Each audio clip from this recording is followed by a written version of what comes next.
Obrigado, pessoal. Boa tarde. É um prazer estar conversando com vocês aqui, né? E a ideia da apresentação é mostrar o que a gente pode fazer com a Apache Cloud Stack, tá? Mostrar aí os recursos para orquestração de nuvem IaaS. Vou falar um pouquinho de SDN com Cloud Stack e, por fim, aí a parte de autenticação federada, tá? Bom, antes da gente começar, quem já ouviu falar no Cloud Stack? No Apache Cloud Stack? E no OpenStack? O marketing é bom, né? Beleza. Quem já teve essa situação, já passou por essa situação aí? Alguém já? Já, né? Acredito que todo mundo.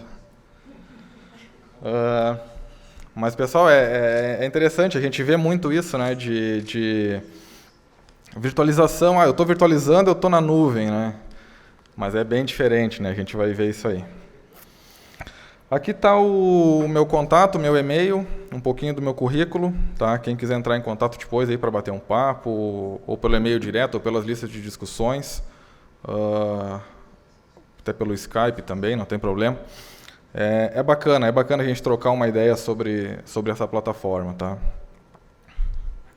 Um pouquinho da ShapeBlue, a gente é um time de arquitetos e engenheiros que trabalha especificamente com infraestrutura como serviço baseado em Apache Cloud Stack, tá? Então, é um time global. A gente fica sediado em Londres, com um escritório no Brasil, no Rio de Janeiro, tá? Aqui alguns dos nossos principais clientes, não vem muito a questão, mas vamos começar aí porque tem bastante conteúdo, tá? Caso não dê tempo para perguntas, vamos fazer um esforço, né, para que abra um espacinho para perguntas, mas eu vou ficar aí até amanhã, final do dia, então fiquem à vontade de me procurar qualquer coisa, se não der tempo, né? Beleza, então vou falar um pouquinho do que é o Apache Cloud Stack, a sua arquitetura, os 3 tipos de zona que caracterizam as redes que o Cloud Stack consegue entregar para os seus usuários. A parte de SDN, como que eu consigo ter aí uma rede definida por software junto com o Cloud Stack. E a parte de autenticação e cloud federada, tá? Que é um recurso novo e bem interessante. Beleza, então o que é o Apache Cloud Stack? É uma plataforma de orquestração de infraestrutura como serviço, tá? O Infrastructure as a Service. Multiusuário e multi-tenant, tu consegue ter um isolamento dos recursos computacionais entre usuários de uma maneira bem isolado mesmo, tá? O usuário não vê o recurso computacional do outro, uma rede de um usuário não vê a rede de outro usuário, a não ser que tenha permissionamentos e tudo mais. É uma plataforma confiável de entrega de IaaS. Por que a gente chama ela de confiável? Porque ela não dá pau. Ela é monolítica, tá? Ela não é um conjunto de componentes para entregar toda a parte de orquestração, ela é monolítica. É o Cloud Stack e um banco de dados, tá? Agnóstico ao Hypervisor, isso aqui é uma coisa que me chama muito a atenção no Cloud Stack, uma das coisas que me motivou a trabalhar com ele, a começar a trabalhar com ele, é aquele agnóstico ao Hypervisor. Ele funciona com Zen Server, com KVM, com VMware, com Hyper-V, Oracle VM, e agora na versão 4.7 vai conseguir orquestrar Docker também. Tá? Isso aí vai ser bem bacana. Escalável, flexível e seguro. É um software que tu escala muito fácil. Tá? O nosso maior case no Brasil hoje de implementação do Cloud Stack é na USP, onde tem mais ou menos 570 servidores orquestrados por 3 nós de Cloud Stack. São 570 servidores, cada servidor com 512 GB de memória, 4 processadores têm core e 16 peta de disco, orquestrado por 3 servidores. Tá? Flexível, ele é open source, então tu tem uma flexibilidade muito fácil de conseguir mexer no código, criar plugins. Tá? E seguro. Código aberto, padrões abertos. Tu pode ter a tua implementação privada dentro do teu data center, ou tu pode comprar recurso computacional e botar o Cloud Stack orquestrar esse recurso num data center de terceiro. Tá? Aqui tem um pouco do que ele consegue fazer na parte de hosts, storage e rede. Tá? Então, como eu falei ali, ele é agnóstico ao hypervisor, então ele funciona muito bem com Zen Server, funciona muito bem com VMware, depende do Virtual Center, tá? Por causa das APIs do VMware. Com KVM, ele orquestra KVM, no host KVM tu tem que ter um agente do CloudStack instalado, tá? É a única particularidade. Linux Containers, Hyper-V a mesma coisa, tem que ter um agente. O Zen Project, aí engloba também o Oracle VM, né, que é baseado no Zen Project. E a parte de Bare Metal via IPMI. A gente vai depois dar uma esmiuçada nos conceitos de storage primário e secundário, mas o storage primário, adiantando um pouquinho, é onde fica o disco da máquina virtual. Tá? É onde fica o disco da máquina hospedado, o disco da máquina que está em execução. Esse disco, fisicamente, ele pode ser o disco local do hypervisor, ele pode ser iSCSI, Fiber Channel over Ethernet. Se tu usar o Hyper-V como host, pode ser CIFS, tá? Um SMB. Se tu usar KVM, ainda pode ser Ceph ou GlusterFS. Tá? O storage secundário é onde fica a imagem ISO, template e snapshot de volume. Tá? Fica numa outra área do CloudStack que se chama storage secundário. Normalmente é implementado em cima de NFS. Se for o Hyper-V, é em cima de CIFS. E tu ainda pode usar Swift ou algum storage que fale S3 para estar fazendo aí subindo essas imagens para até um repositório externo. Tá? E na parte de rede, a gente consegue ter vários tipos de rede, isolamento entre as redes, claro, orquestração de firewall, orquestração de balanceamento local e global, parte de SDN e VPN. Tá? A gente vai falar um pouquinho mais depois. Aqui alguns serviços internos e externos que o CloudStack se integra. Então a gente tem ali o Virtual Router, o VPC, Virtual Router, o Internal LBVM. São máquinas virtuais de serviço que o CloudStack instancia. Tá? Isso aqui já vem implementado nativo. Mas ele integra com Netscaler, com F5 BigIP, Juniper SRX, Palo Alto, Cisco. E no lado direito, a parte de SDN, tá? Controllers de SDNs externos. Então tem aí o Midonet, Big Switch, Nuage, tem um case bem grande do Nuage na China Telecom, o VMware NSX, Juniper Contrail, OpenVSwitch, o próprio OpenVSwitch, suporte a VXLAN e o suporte a Open Daylight está experimental ainda. Tá? Eu particularmente nem testei. Certo. Então um pouquinho da arquitetura, tá? Só para vocês entenderem a hierarquia do CloudStack, ele começa... o topo dessa hierarquia é a região. É bem parecido com a região da Amazon, tá? Onde, segundo a documentação, uma região é uma geografia diferente. Mas isso não é uma regra, tá? Isso é bem flexível. Pode ser ou não. Tá?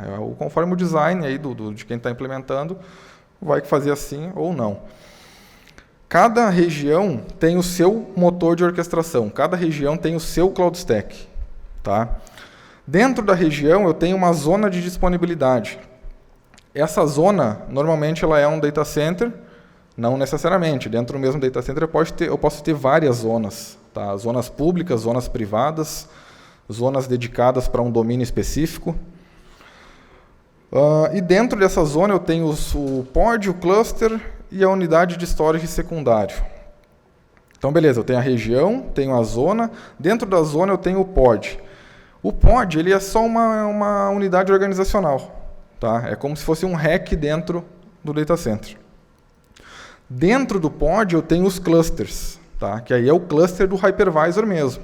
Eu posso ter, pelo CloudStack, eu posso ter um cluster Zen, posso ter um cluster VMware e um cluster KVM rodando na mesma infraestrutura. Eu não posso ter isso misturado, né? Eu não posso ter um pedaço do cluster rodando KVM e um pedaço do cluster rodando Zen. Aí não vai funcionar, né? No nível do cluster, eu tenho o storage primário, que é onde ficam os discos das VMs. Tá? Então, o storage primário ele fica a nível de cluster. Então, como eu comentei antes ali, o storage primário ele é onde fica o disco da VM, tá? O disco da máquina virtual, tanto o disco root como o disco extra, tá? O data disk, que a gente chama. O KVM e o VMware, eu posso ter o storage primário a nível de zona, não precisa ser a nível de cluster. Tá? Isso flexibiliza um pouco questões de motion de máquina virtual. Tá? No caso do Zen, do Hyper-V, o storage primário é a nível do cluster. Mesmo com KVM e com VMware, normalmente o pessoal implementa a nível de cluster também. Tá? Olha, eu peguei 1 ou 2 casos que foi uma implementação de storage primário zone-wide. Pode ser em qualquer formato que o software de virtualização suportar. Então, se for VMware, vai ser um VMDK. Se for Zen, vai ser um VHD. Se for KVM, vai ser um KCAL2. Então, o formato do disco da máquina virtual é o formato que o hypervisor suporta. E o storage secundário, como eu falei, ele é o cara que fica as imagens ISOs, templates e snapshots de volume. Tá? Essa questão de snapshot é um pouco diferente. A gente tem 2 tipos de snapshot. Tem snapshot de máquina virtual e snapshot de volume. Snapshot de máquina virtual, ele boota. Tá? Ele fica dentro do storage primário, nesse caso, snapshot de VM, e ele é bootável. Já o snapshot de volume, ele não boota, ele fica dentro do storage secundário, e se tu precisa recuperar um dado, tu tem que montar esse snapshot, converter ele num disco e montar ele numa nova máquina virtual. Tá? Normalmente ele é em cima de NFS e ele pode ser apoiado, ele pode ser ainda utilizado com S3 e Swift. Tá? Claro, ele vai usar o NFS, ele continua usando o NFS como uma área de staging, para fazer colocar o arquivo lá dentro, e depois em background ele sobe isso para um repositório S3 ou mesmo Swift. Tá? E se eu tiver S3 e Swift, eu ainda posso ter uma replicação do storage secundário a nível de região. Tá? É a única forma de eu ter isso. Se não, é um ou mais storage secundários por zona. Certo? Beleza, então aqui tem uma forma gráfica da hierarquia. Eu tenho a região, dentro da região eu tenho a zona, o pod, o cluster, dentro do cluster eu tenho os hosts e o storage primário, o storage secundário a nível de zona, e eu posso ter várias zonas. Tá? Estava comentando com o pessoal ali antes, o maior case mundial de CloudStack hoje é da Zynga. É um pessoal que faz jogo para Facebook, que é Farmville, aqueles joguinhos de fazendinha. E eles têm mais ou menos 40 mil hosts orquestrados. Esse é um dos maiores cases. É o maior case hoje, né? Beleza. Como que funciona, como que é a arquitetura do motor de orquestração, então? Aqui é uma arquitetura single node, tá? Bem simplória mesmo, onde eu tenho um servidor de orquestração e um banco de dados. Pode ser na mesma máquina, pode ser em máquinas separadas, né? Normalmente é colocado em máquinas separadas. E o que o servidor de gerenciamento entrega? Uma API REST, uma interface web e uma CLI. Tanto a interface web como a CLI usam a API. Tá? Não tem é tudo via API do CloudStack. Aqui uma implementação multinode, onde eu tenho mais de um servidor de orquestração. Tá? Isso aqui é totalmente stateless, tá? Não fica nenhuma configuração da cloud, de toda a orquestração, nada fica no servidor do CloudStack, fica tudo no banco de dados. Tá? Esse banco de dados pode ser MySQL ou MariaDB. E aí tu monta uma arquitetura multimaster ou master-slave, aí vai do método do deploy. Mas se eu preciso escalar, eu estou aumentando o host na minha infraestrutura, eu preciso escalar, simplesmente eu boto mais um servidor do CloudStack e escalo isso de maneira horizontal. Tá? Na frente ali tem um balanceadorzinho de carga, né, um clusterzinho de balanceador de carga, aí pode ser proprietário, pode ser HAProxy, aí vai também do gosto do administrador. Tá? E a mesma coisa, né, eu entrego a API, a GUI e a CLI através de um VIP do balanceador que vai balancear nos servidores de gerenciamento. A carga no banco ela é bem baixa, tá? Não tem um peso no banco. O que é pesado no banco é quando tu começa a processar bilhetagem. Aí fica um pouquinho mais pesado para o banco, tá? Porque é muito dado, né, dependendo do tamanho do ambiente. Continuando na arquitetura, a distribuição de zona, aqui ó, eu tenho um servidor de gerenciamento em cada data center, e aqui eu tenho a zona 1, a zona 2, a zona 3 no data center 2, e a zona N lá, se eu quiser ir escalando isso, tá? Então, é a forma uma das formas de design. Uma arquitetura multirregião, tá? Aqui, nessa anterior aqui, a gente estava falando de zona, tá? A gente não estava tendo uma estrutura multirregião. Aqui já é multirregião, então eu tenho motores de orquestração, eu tenho servidores do CloudStack diferentes para cada região. Tá, mas como é que fica? Eu tenho algum tipo de sincronismo? Não, são servidores separados. Tá? A parte de sincronismo de usuários, contas e domínios, conta é como se fosse um grupo. Né? Usuários, contas e domínios é feito de forma manual, ou então se tu tiver alguma coisa para autenticação federada, tá? Tiver um ADFS da vida, um Shibboleth, enfim, qualquer coisa que faça autenticação federada, tu consegue ter essa replicação. Tá? Se der tempo, vou fazer uma demonstração para vocês. Beleza, eu quis dar um gás aqui nesse início porque o evento é de rede, a gente tem que falar de rede, né? Então, o que mais é uma das coisas também que mais me chama a atenção no CloudStack é a forma que ele entrega as redes para os usuários, tá? O primeiro tipo delas, tá? Isso é característico da zona do CloudStack. Então, na zona básica, eu consigo entregar um tipo de rede. É como se fosse uma rede flat, tá? É como se fosse uma Amazon EC2 da vida, tá? Tradicional. É uma rede flat onde eu tenho um único barramento, tá? Uma única subnet, e as máquinas virtuais elas são separadas por grupos de segurança. Então, máquinas virtuais que estão no mesmo grupo de segurança se enxergam, e as que estão em grupos de segurança não se enxergam, em grupos de segurança diferente, não se enxergam, a não ser que tenha uma regra específica permitindo isso. Tá? Então, a topologia lógica é mais ou menos isso aqui. Tá? Isso aqui é bem comum em provedores de hospedagem tradicional, assim, tradicionais, onde não tem nada de mais avançado. Tá? Sinceramente, ninguém tem usado esse formato aqui, tá? Porque ele não é muito flexível. Tá? Tu tem esse formato, é esse tipo de rede que tu consegue entregar para o cliente e ponto final. Tá? Então, é uma forma de deploy, mas o pessoal acaba nem usando muito. A zona avançada com grupo de segurança, ela é igual à rede, à zona básica, a rede da zona básica, porém, eu consigo ter mais de uma rede flat. Tá? Seria mais ou menos esse desenho lógico aqui. Ó. Vocês vão ver aqui que eu tenho VM, VM e VR. Esse VR aqui é o roteador virtual.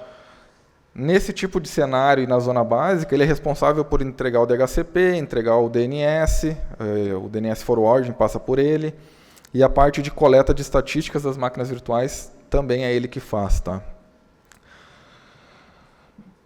Beleza, zona avançada, aqui que é interessante. Normalmente o deploy é feito em cima dessa estrutura. Tá? O que eu tenho aqui? Eu consigo entregar 3 tipos de rede. Rede compartilhada, rede isolada e rede VPC. Aqui eu consigo entregar serviços agregados para o usuário. Eu consigo entregar para o usuário uma interface para ele gerenciar o firewall, gerenciar balanceador de carga, a parte de alocação de VLAN, criação de VLAN, isso é tudo automático, o CloudStack faz tudo isso por baixo. A parte de SDN também. VPN, client to site, site to site. Tudo isso pela mesma interface de gerenciamento. Tá? O usuário tem acesso a isso. Esse aqui, então, é o primeiro tipo de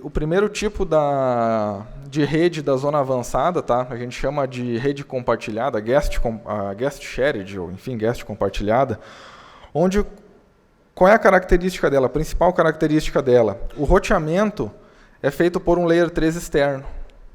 Tá? Esse Layer 3 externo pode ser um firewall, pode ser um balanceador de carga que esteja fazendo roteamento, pode ser um switch router, um router comum. Enfim, qualquer coisa que faça roteamento. Tá? E o que o CloudStack vai fazer aqui? Vai orquestrar as máquinas virtuais dentro dessas redes aqui. Tá? Só quem cria esse tipo de rede é o administrador da cloud. Porque nesse tipo de rede tu tem que dizer qual é a VLAN, por exemplo, e qual é a subnet que tu vai entregar para o usuário.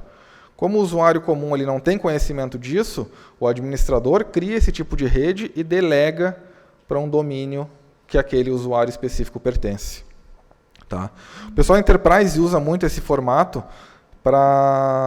porque prefere que o roteamento seja, quando tem uma carga muito alta, o roteamento seja feito por um Layer 3 externo, né, um switch mais parrudo, enfim. E o CloudStack fica orquestrando as máquinas virtuais dentro das redes. E aqui vocês veem o VR de novo, né? Aqui o VR ele fica na mesma posição das máquinas virtuais, como eu falei, servindo de DHCP, DNS e User Data, né?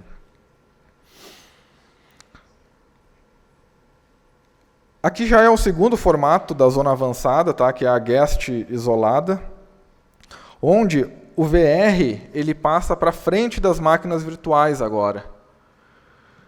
E o que acontece aqui? A rede, essas redes isoladas aqui, elas são isoladas mesmo, tá? Podem ser isoladas por VLAN ou por VXLAN. Tem outras formas também, depois eu vou falar. Mas aqui eu posso ter overlap de endereçamento. Se esse cara aqui, porque o usuário tem condições de colocar a rede privada que ele quiser aqui. Por quê? Porque o VR está fazendo um NAT. Tá? Esse barramento aqui de cima, normalmente é onde estão os endereços públicos da infraestrutura. E quando o usuário precisa fazer por exemplo, fazer um NAT, o usuário tem que acessar uma aplicação que está nessa máquina aqui. Ele faz uma aquisição de um endereço público. Esse endereço público é alocado na outside do VR respectivo, e aí ele consegue fazer um NAT 1 para essa VM, ou consegue fazer um redirecionamento de porta, enfim. Tá? Só que passa pelo NAT. Tá? Passa pelo NAT, tanto de entrada como de saída. Né? Um NAT hide de saída, ou se for 1 para 1, aí é um NAT 1 para 1 normal. Né? Aqui a rede do tipo VPC, tá? É Virtual Private Cloud, também na zona avançada. Só voltando aqui, ó, a Guest Isolated, eu consigo ter uma camada embaixo de cada VR. Tá? Se eu precisar de uma segunda rede, eu tenho que ter um outro VR nesse formato. Agora, se for no VPC, não. No VPC eu posso ter mais de um tier embaixo do mesmo VR. Tá? Nesse formato aqui, eu especifico um Super CIDR, e esse Super CIDR eu quebro ele em máscaras menores para cada tier. Então, por exemplo, eu pego uma rede privada /22 e quebro em 4/24.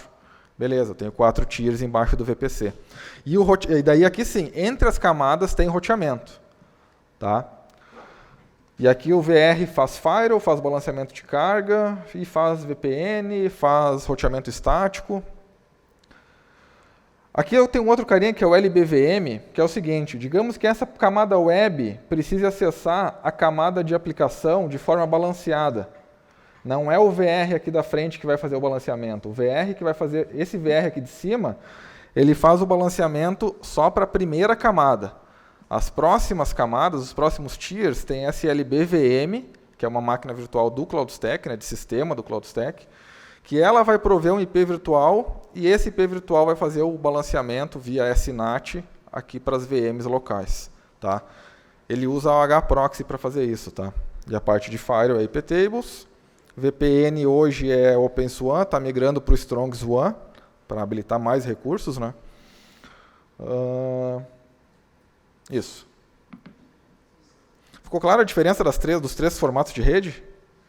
Eu tenho a compartilhada, que o roteamento é por um Layer 3 externo. Eu tenho a isolada, que é uma camada só embaixo do VR, e a VPC, que é mais de uma camada embaixo do VR. Tá? Beleza, isso aqui que está uma coisa interessante. Tá? O bacana da gente trabalhar com software open source é isso, né? Que alguém pode ir lá, contribuir para a comunidade ou então pagar para alguém desenvolver uma funcionalidade e esse código subir para todo mundo usar. Isso aqui é um caso bem interessante. A USP pagou para a ShapeBlue desenvolver uma estrutura com um VR para eliminar o NAT. Tá? Porque o Enterprise não gosta de NAT. Ninguém gosta de NAT, né? Mas o Enterprise, principalmente, enfim, Service Provider também, né? Mas o que acontece aqui? Vai eliminar o NAT do VR e também vai habilitar o suporte a IPv6. Hoje na rede shared tu tem suporte a IPv6, tá? Naquela que o Layer 3 é externo, tu pode ter tanto IPv4 como IPv6. Já na isolada e na VPC Não tem IPv6 porque passa pelo NAT do VR, né? Não faz muito sentido. Mas agora, com essa funcionalidade nova, inclusive era item do termo de referência, que essa funcionalidade fosse para a comunidade Apache Cloud Stack. Então, olha que bacana, uma instituição pagou pela funcionalidade para que todo mundo pudesse usufruir, né? Isso é interessante. Tem mais outras duas funcionalidades que entraram na mesma linha, mas essa aqui envolve mais rede. Onde o que acontece? O usuário, ele vai dizer, o administrador da cloud vai dizer assim, olha, esse aqui é o meu super CIDR da cloud, meu super CIDR público, sei lá, 1/20 da vida. 200 alguma coisa, tal, /20. O administrador da cloud vai cadastrar esse super CIDR e vai permitir aos usuários que eles possam escolher qual é o tamanho de classe para ele. Daí, através da RFC, eu não sei se é 31, 35, 35, 31. A RFC lá de alocação, de melhor alocação dentro de um espaço de endereçamento, né? O CloudStack vai definir em que espaço de endereçamento ele vai alocar aquela classe que o usuário solicitou. Tá? E aí, essa classe ele vai poder quebrar, digamos aqui, ó, esse usuário aqui dessa rede solicitou uma rede pública /24. Ou então um prefixo IPv6/64. O default vai ser 64, né? E eu posso quebrar isso em camadas embaixo do VR. A mesma coisa do outro lado aqui, eu dei o exemplo aqui, 200, 200, 0, 200, 200, aqui já é um /22, né? 50, 51, 52, 53. E o VR vai falar o SPF, hoje, tá? Num primeiro momento vai ser o SPF, tá? Mas já tem um outro pessoal que contribui muito para a comunidade, um pessoal da Holanda, a Schubert Philips, eles estão desenvolvendo o BGP. Tá? A ShapeBlue vai fazer a parte OSPF, eles vão fazer a parte BGP. Vai ser com Quagga, tá? O VR vai ter um Quagga instalado, e ali o administrador vai definir algumas coisas, e ele vai anunciar o bloco que foi alocado aqui, o super CIDR que foi alocado aqui, ele vai anunciar para cima e esse bloco vai embora. Tá? Isso aqui vai ser bem bacana, vai dar uma flexibilidade bem legal. E aí o IPv6 aí entra com tudo no CloudStack, né? Porque hoje, como eu falei, ele só funciona na rede shared. Beleza, ficou alguma dúvida por enquanto? Não? Tá tranquilo? Vamos lá, tem um tempinho, acho que vai dar para fazer as perguntas. SDN no CloudStack. Aqui entra um assunto bem recente, né? Todo mundo está falando de SDN, né? E é uma coisa bacana, eu acho que é o futuro, tá? Principalmente em ambientes de cloud. Por quê? Porque hoje a gente tem a limitação da VLAN. Hoje eu consigo criar numa estrutura 4.094 VLANs se o switch for um switch bom, né? Que suporte essa quantidade de VLANs ativas. Tem switch que suporta 4.094 IDs, mas ativa suporta 1.000. Então, teoricamente, eu poderia ter 1.000 redes de clientes. Tá? Mas vamos pensar no melhor dos casos. 4.094. A minha cloud estaria limitada a 4.094 redes. Tá? Eu teria como contornar isso? Teria, criando uma zona separada e uma estrutura L3 separada para que eu pudesse ter overlap de VLAN. Tá? É uma alternativa para quem ainda não quer ir para o SDN. Beleza, e um outro problema que a gente vê hoje é a extensão de VLAN entre data centers. Né? Fazer via L2 puro pode ser um problema sério. Fazer via encapsulando isso dentro de pseudo-wires, fazendo isso via OMPLS, VPLS, VPWS, qualquer coisa, para o cara que está administrando a infraestrutura de data center, traz uma complexidade bem alta, tá? Pelo menos na minha opinião, né? O cara tem que cuidar de virtualização, tem que cuidar de firewall, tem que cuidar de um monte de coisa, ainda tem que se preocupar com os túneis lá, né? Então, hoje, a VLAN ela é um problema para esses ambientes grandes. Tá? Então, provedores que têm aí muita rede, ou até no Enterprise mesmo, onde o Enterprise tem uma forma de trabalhar com microsegmentação, cada aplicação dentro da sua ilha. Né? Então, a quantidade de VLANs pode ser um problema.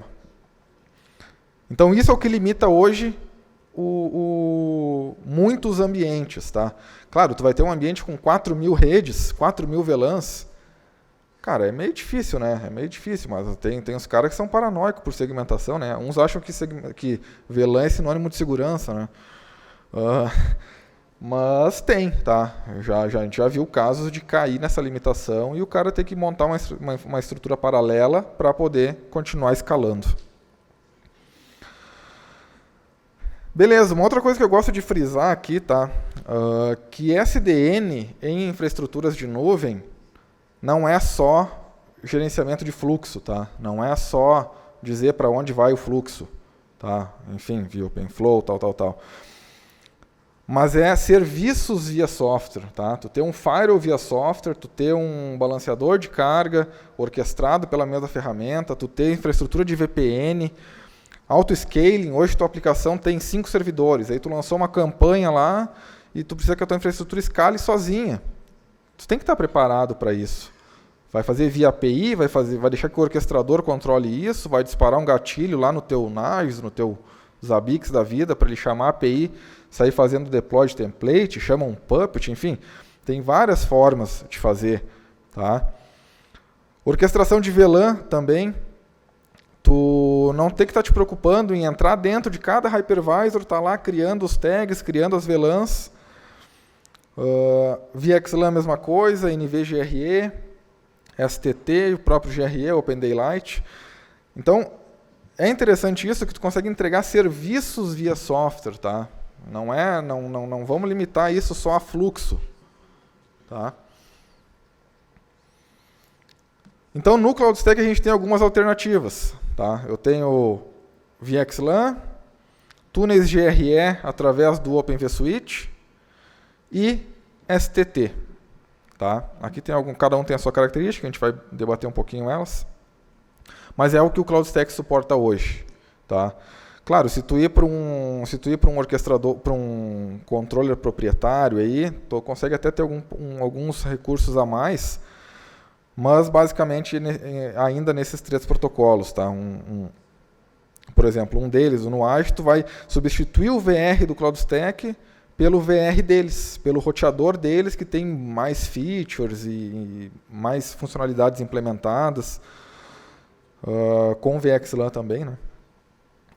Então hoje são essas 3 formas, essas 3 formas da gente conseguir sair do problema do 802.1q, tá?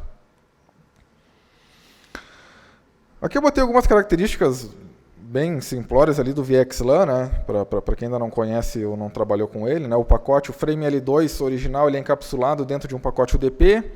O switch ele não precisa aprender o MAC da VM, porque o MAC que vai estar ali vai ser o MAC dos endpoints, no caso o próprio host, né? Então a tabela de MAC do switch diminui bastante. Se tu tiver L3 entre os hosts, aí tu tem que ter roteamento multicast habilitado, né? Digamos que tu precisa estender uma VLAN de um data center para o outro e isso passe por um meio L3, vai ter que ter roteamento de multicast. Aqui uma coisa interessante, o VXLAN no CloudStack não precisa gateway VXLAN, tá? Por quê? Porque o VXLAN está limitado às redes guests, às redes de usuários, que é o que realmente tem que escalar. Tá? Então tu não precisa ter um gateway para fazer essa conversão aí, para sair para fora numa VLAN normal. Escala muito, né? 2 na 24. Pode ser estendida, o VXLAN pode ser estendido, e dá aí um overhead aí de 54 bytes por pacote. Tá? Então aqui a gente tem só um framezinho para ilustrar. A gente tem o cabeçalho Ethernet externo, a gente tem o cabeçalho o IPv4 aqui no caso, o header UDP, o header VXLAN e aí tem o frame L2 encapsulado. Tá? Então um overhead de 54 bytes. Beleza, aqui comparando VLAN com VXLAN dentro do KVM. Então, hoje, se tu trabalha com VLAN no KVM em modo bridge, o agente do CloudStack vai criar a VLAN em cima dessa bridge. Essa bridge está associada a uma interface física e essa interface sai para fora, comunica com outro host. Isso no tradicional que a gente tem, que é a VLAN. Tá? No caso do VXLAN, o agente do CloudStack vai lá, fala com o host, no caso, e cria uma interface VXLAN entre a bridge e a placa virtual aqui do próprio host, né? E aí, quando esse fluxo sai para fora para ir para o outro host, ele entra dentro de uma VLAN única tradicional, chega no outro endpoint, desencapsula e entrega o frame L2 local. Tá? Acredito que não agregou complexidade aqui nesse formato, né? Tem essa questão dessa interface VXLAN ali. Aqui como que é o fluxo. Se o host já aprendeu quem é o outro endpoint, aí é um tráfego unicast. Tá? Caso ele tenha que fazer um discovery, quem é o meu outro endpoint, ou vai ser via broadcast, se for local, ou via multicast para todo mundo. Tá? Também não tem nada de muito complexo aqui. Outra forma é o GRE em cima do Open vSwitch. Cara, esse formato aqui ninguém usa, tá? Por quê? Porque tu tem uma estrutura full mesh entre todos os hosts, tá? Normalmente isso aqui é usado com Zen Server e Open vSwitch. Só que se tu tem muito host, tu tem túnel todos contra todos, cara, o overhead de CPU do Zen Server vai lá para cima. Tá? Então, tem a funcionalidade, mas se tu tem muito host, o pessoal prefere não usar. O que mais? Também escala legal e aumenta aí 24 bytes por pacote. Então aqui tem só um desenho como é que o Open vSwitch trata isso, né? Também é para rede guest, no caso.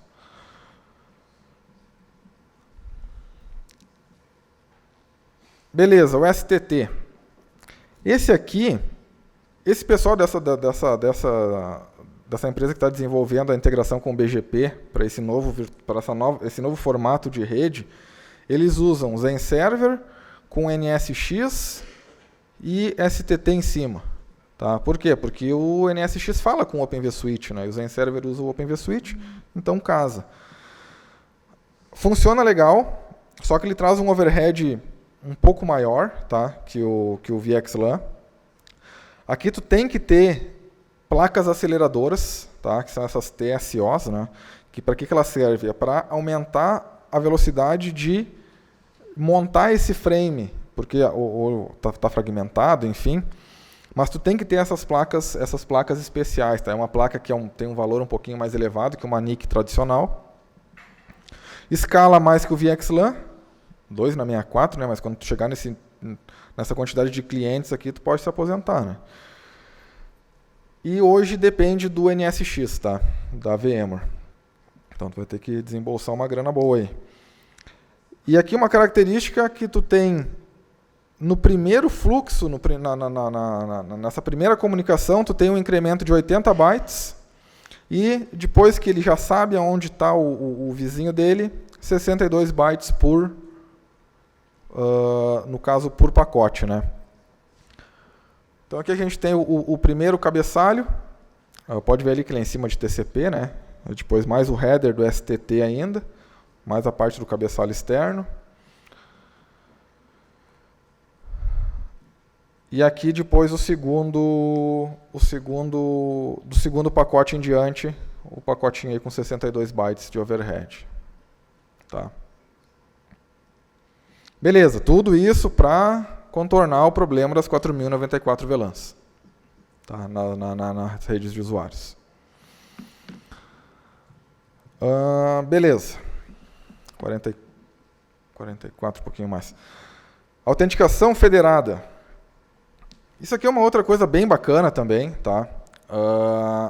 Isso aqui também foi uma outra funcionalidade que a USP pagou e a comunidade vai usufruir, tá? Que é tu conseguir ter uma base central e poder federar a tua infraestrutura de Cloud Stack, tá? Eu vou dar alguns exemplos que são bem bacanas. Por exemplo, instituições acadêmicas ou clouds públicas, clouds privadas, podem ter a sua base de usuários local e autenticar lá na cloud do vizinho. Tá? Hoje isso é um projeto aí que está em andamento entre o meio acadêmico, tá? Na questão de compartilhamento de recurso. Por exemplo, digamos que a URGS, lá, a Universidade Federal do Rio Grande do Sul, tem servidores, hosts com placas de vídeo para HPC. Tem lá a placa grid dentro dos hosts, e aí a Unesp quer desenvolver uma pesquisa, mas ela não tem esse hardware. Então, um pesquisador da Unesp, com a credencial dele, através de um acordo, lógico, né, pode ser autorizado, com a credencial dele, a entrar dentro da cloud da URGS, que tem o recurso para ele desenvolver aquela pesquisa. Isso é uma coisa bem interessante, né, principalmente nesse meio acadêmico de pesquisa. Uma iniciativa na Europa está começando do seguinte: parcerias entre provedores de cloud. Digamos que eu estou aqui no Brasil, o exemplo deles lá, né? Tem um cara lá na Europa e ele precisa ter uma zona, ele precisa ter máquinas numa região do Brasil. Mas o provedor que ele tem hoje não tem infraestrutura no Brasil.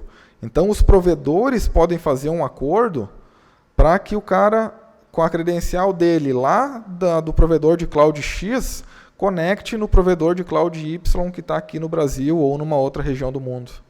Tá? Então, essa questão da federação é interessante.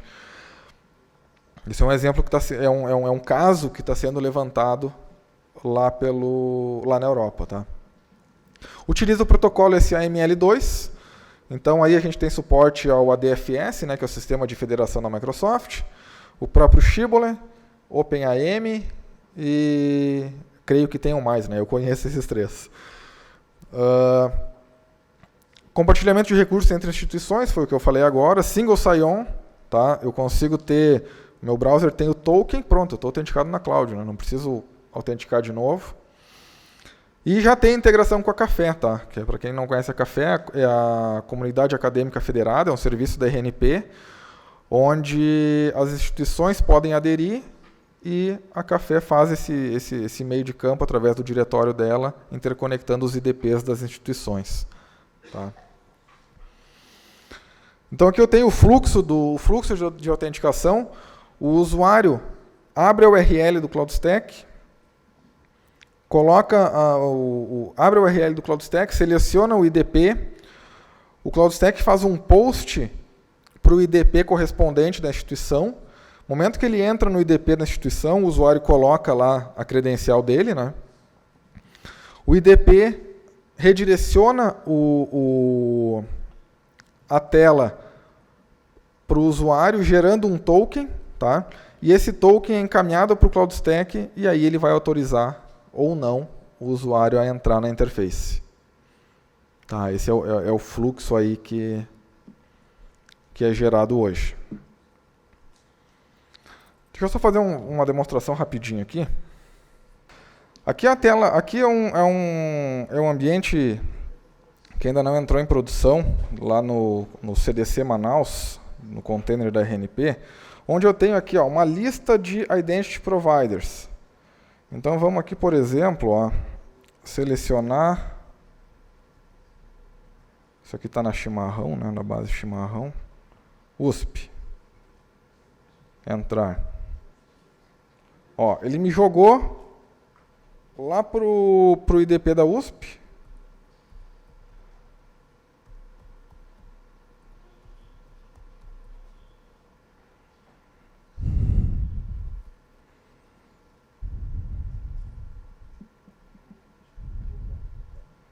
Beleza, estou autenticado na cloud, no ambiente CloudStack da RNP com uma credencial da USP.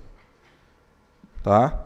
Agora vou fazer o deploy, eu fiz o deploy de uma máquina aqui, agora eu quero fazer o deploy lá num ambiente, numa outra cloud. Ele vai, a primeira vez ele só vai me perguntar qual é o IDP, né?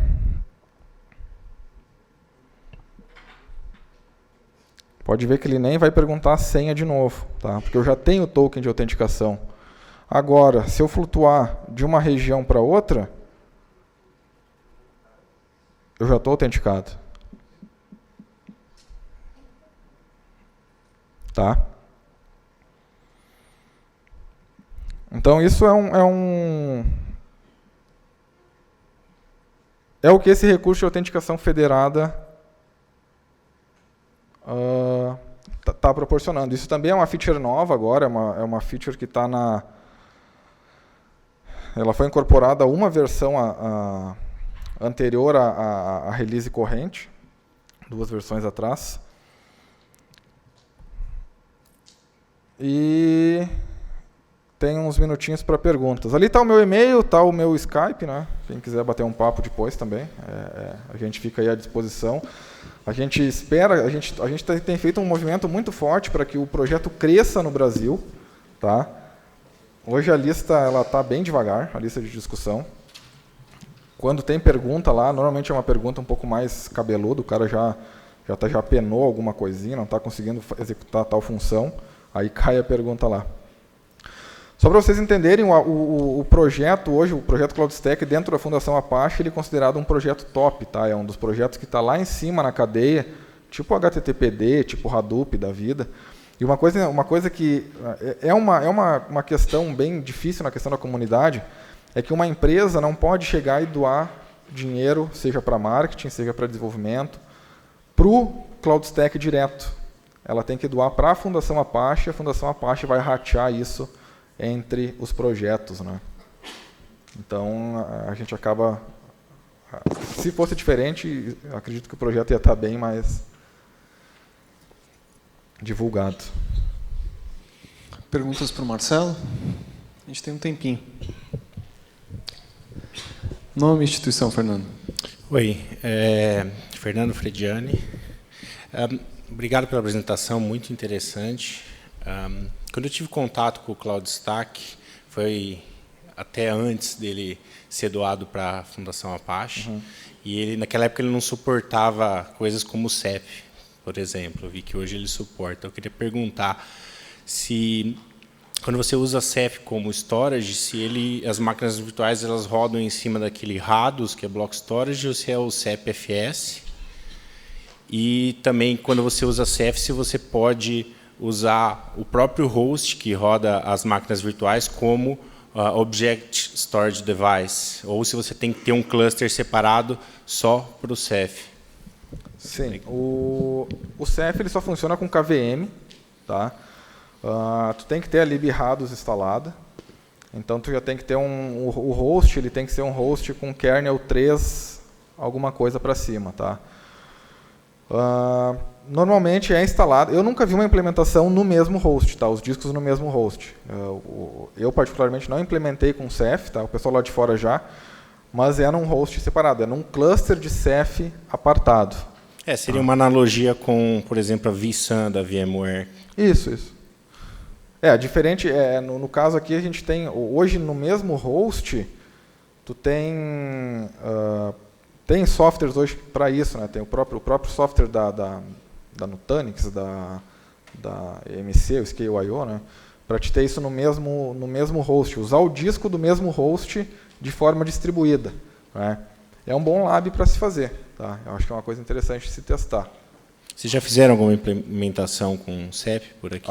Aqui no Brasil não. Aqui no Brasil não, mas na Europa já teve. Eu teve até mais de uma implementação lá. Eu queria saber sobre a performance, se caso vocês tivessem. Cara, me manda um e-mail, depois a gente troca uma ideia, envolve até o time de engenharia lá de fora, né, quem realmente meteu a mão nessa implementação. E eu acho que daí a gente consegue. Obrigado. De Rafael Emerick, do POP da RNP do Espírito Santo. Parabéns pela apresentação, não sei se eu cochilei na hora, mas eu queria só entender.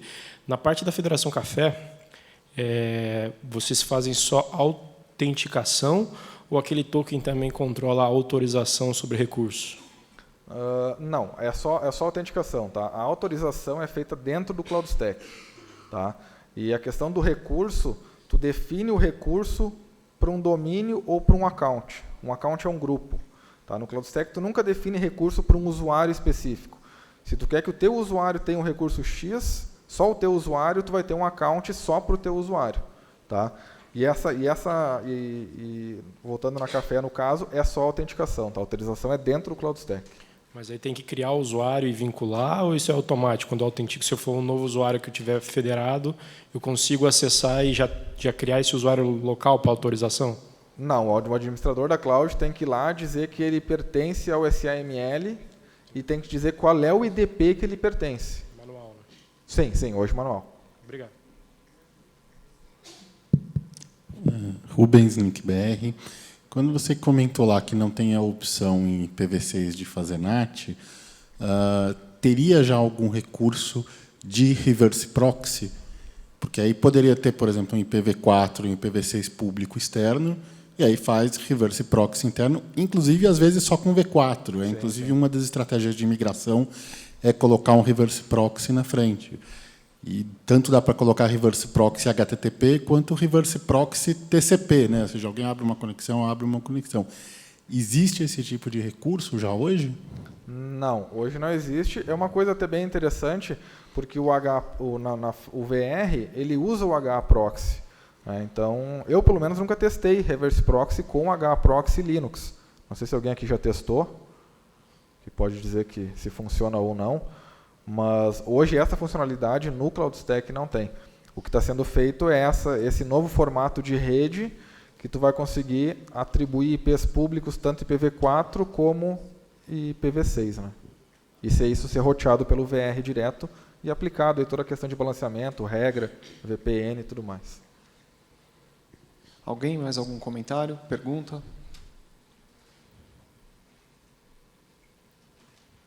Então, beleza. Vamos agradecer o Marcelo. Marcelo, muitíssimo obrigado, viu? Obrigado. Uma salva de palmas.